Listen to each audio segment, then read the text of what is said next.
We actually have tools that work in the trenches of life to start changing this shit, okay? There's not one of us that has to live an unhappy life. We do choose to sometimes, but it's very seldom for the reason that you think it is. To have the change actualized, to have it actually change in my world was the greatest gift I can imagine. And that is the difference, okay? If you're gonna have a different outcome, if you're gonna have a different result, make a different choice. It's gonna be different for each of us. So we need to ask the question rather than come to the conclusion. What choice can you make today to create the life and living you desire right away?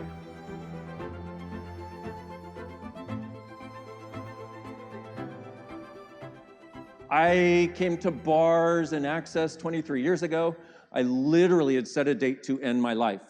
I came across a little ad for Access Consciousness. I ended up having a bar session a couple weeks later. I lay down on the table. Before this session, I cry almost every time because I remember how hopeless my life was, how hopeless I was at that point. And I was a seeker. Any of you seekers? You know something else has to be possible. This is where the rubber meets the road, okay? So I was doing weekend workshops. I was doing all this stuff. I still got to this place where it would feel like I would get happy, and then 3 days later, the universe would cave in on my head again. And it was one of those days where I was like, you know what? I'm fucking done. Universe, I've been trying to create happiness for people. I've been trying to create change. I'm not getting any. I'm not getting any happiness. I'm done. Either my life actually changes or I'm out of here. Whew. So I have this bar session 2 weeks after this. I am ready to leave. I'm Audi 5000 as far as I'm concerned. And there's a certain freedom in that when you go, you know what? I'm done. Unless something fundamentally friggin' changes, I'm out of here. I have somebody put their hands on my head. Shannon O'Hare, she puts her hands on my head. And I had this sense of peace. I hadn't had peace in almost 3 years. And I was like, whoa. And then after a few minutes, it started turning into this joyful little giggle. I was like, here I was giggling. I got up an hour and 15 minutes later, and I had a sense of space that I desired my entire life, that I did not remember. I don't remember ever having a space like that. But I knew, I was like, this. If my life can feel like this, I'm in. Well, what started happening was I would get a tool. I would get bars once a week. I couldn't afford bars, so I was trading chiropractic sessions for Shannon, who was running my bars, and she would give me a tool once a week. That first bar session took me from to, what would happen is my space went, poop, and I was like, oh, wow. I remember looking outside, and I was like, wow, has it always been this beautiful here? If it feels this way to be alive, I'm in. Let's go, okay? And what would happen, so my space expanded, and then when the universe wanted to cave in on my head, I got a tool to use. I got one tool a week, is how it worked. We were on the rationing program back in the time. Given that we only had about 6 tools, that was an appropriate thing to do. You know, now we have thousands, okay? And what would happen is I would use the tool, and the first tool I got was, who does this belong to? And the universe would cave in on my head. I get depressed, I get unhappy, and I go, who does that belong to? And my space would go, whoop. To have the change actualized, to have it actually change in my world was the greatest gift I can imagine. I couldn't even imagine, actually. It was this thing where it actually was changing. Things were actually changing. It wasn't just like, oh, I feel better about it, but it still sucks. It was actually changing, and that is the difference, okay? If you're gonna have a different outcome, if you're gonna have a different result, make a different choice. Now, there's some wonderful stuff we have in Access called question. It's not just in Access, by the way. You can question even if you've never heard of Access. Just most people don't, okay? Because why? We live lives and it's like, oh, this is my life. This is what's possible. This is what's not possible. The way to change all of that is to ask a question. Great question. What else is possible? I've never considered. Okay? If I were truly creating my life today, what would I choose right away? One of the number one things that you can do is to access the lightness of you as often as you possibly can, okay? So what I'd like you to do is write down a list of resources, another tool for you. Write down a list of resources. When I do these things, I get happy. When I do these things, I like myself more. When I do these things, I get more space. When I do these, okay? And these are actually things you do. Because if you haven't heard this yet, what's true for you always makes you lighter. A lie for you always makes you heavier. What's true for you always makes you lighter. A lie for you always makes you heavier. To the extent that you can do everything that makes you lighter, you get lighter and lighter and lighter. So when I got bars the first time, I went from very contracted, very heavy to space. I was like, yeah, all right. And I realized in that moment, this creates that effect. I'm going to do more of this. Everything you've done to avoid being the lightness of you so you can be the way other people want you to be. So you can feel as heavy and contracted, as traumatic and dramatic, so they don't judge you. Has that ever fucking worked? Has it ever one time worked where you turn yourself down and they judge you less? No, they just judge you for something else now. Take care of you, okay? Be kind to you. That's one way to be kind to you. That's one way to create more lightness in your world, is when something is getting really heavy, move. Turn your attention on something else. Choose something different. And then you want to also have this. Okay, what 3 things in your life, if you change them right now, what 3 things did you have to change to have a life you friggin' love? What I'd like you to do is I'd like you to get the sense of whatever that is for you right now. What I'd like you to do is look at what about this area, what are you avoiding? Okay? Because in order for anything to stay stuck, we're avoiding something. What am I avoiding? And this is part of the verbal processing we have in Access, which takes bars and takes that to a whole other level. Now, there's a certain space that I've noticed is available to us.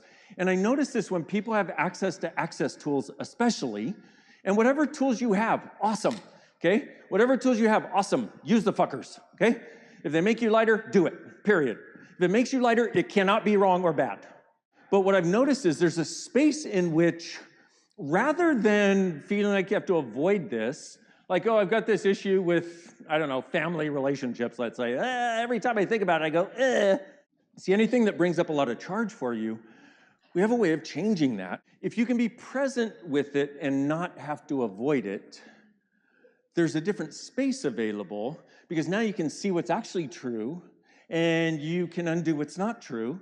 And remember, what's true makes you lighter, a lie makes you heavier. So let's do this. So if you get that area and get that sense of avoiding it, and you'll notice when I do this with the room and around the world, people get less present. Like when I just talk about you avoiding it, what do? You're like, ugh. Well, that's the energy. What if you didn't have to be that with anything ever again? Because when you're avoiding something, how can you change it? You can't. It's like trying to get a massage and the person is on the other side of the world. It's like, how are they going to give you a massage? They can't touch you. One of the ways of using the verbal processing is by asking questions. What are you avoiding? So get that energy and everything that makes you believe that's your only choice. Okay? And by the way, that thing of avoiding the energy of this, which makes you do this, which, is that even yours, or did you learn that from somebody else? How much have you learned to avoid from mommy, from daddy, from family, from everybody you grew up around, from people in your life right now, to avoid this area? We've learned in any area of our life that we are having an issue, a problem, we're avoiding something. And also, we have all kinds of points of view that we bought about the nature of this thing that isn't actually true, because if it were true, we'd have lightness. Okay, so look at that for a moment. Money, whatever your current thing is with money. Now, how many of you would like more money? Yeah, all of us. Fuck yeah, why shouldn't you? Okay, let's do this. All the lies you bought about money, and everywhere you avoid looking at money because it's like you won't look at it unless you can solve it, and you already know that you can't solve it, which creates, in your point of view, creates your reality. So your point of view is that you can't solve it and you can't change it. Therefore, don't look at it because you can't solve it and can't change it, which is why you can't change it, because you won't look at it, because you've decided if you look at it, you still can't change it. So you won't look at it, which means you can't change it. In talking about this, do you notice any bit less solidity? Even just a little bit. See, what I'm interested in is letting you know that change is actually possible. How?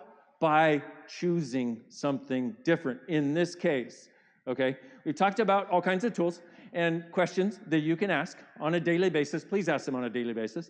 Heading more toward lightness. But then the other thing is getting the area and going, okay, what am I avoiding here? Who did I buy that I had to be this way with this area? If you look at that area of your life that's just like, yeah, right now, Who did you buy that shit from? What if you no longer had to validate their reality? What if you no longer had to heal their reality?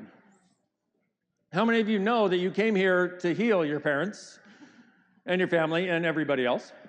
So we've done this of buying this, trying to heal people, and then defending their reality as though if I can make their reality, because it would have been one thing if you had the awareness that you have awareness, okay?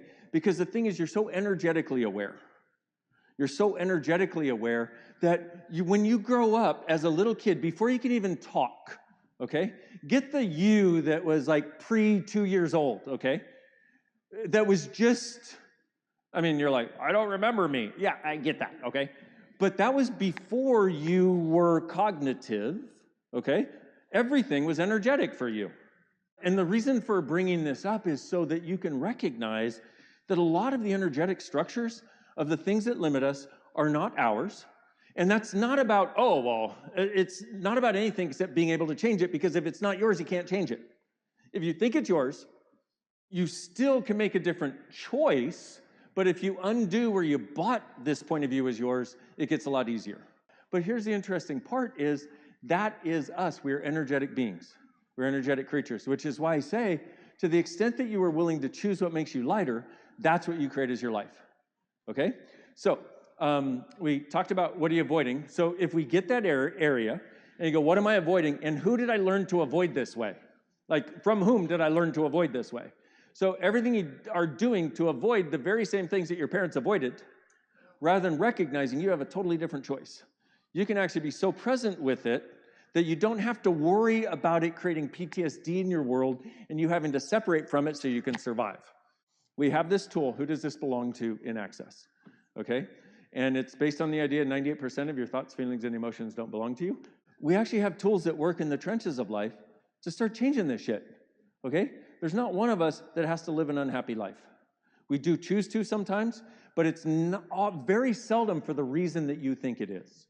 If you didn't have to avoid anymore, what would be possible, number one? But then the other question becomes, what choices do I have here that I haven't acknowledged? What choices do I have that other people may not have? What choice can I make today to change this to something I would like to have right away? The thing about this is, it's going to be different for each of us. So we need to ask the question rather than come to the conclusion, okay? And another few questions in addition to what else is possible that I've never considered. Well, what's it going to take to change this with ease? If I were truly creating my life today, what would I choose right away? How does it get any better than this whenever something good happens or whenever something bad happens? What's right about this I'm not getting? And what's right about me I'm not getting? And how much fun can I have? I'm just going to say one more time. What choice can you make today to create the life and living you desire right away? Okay? Whatever that choice is, please do it.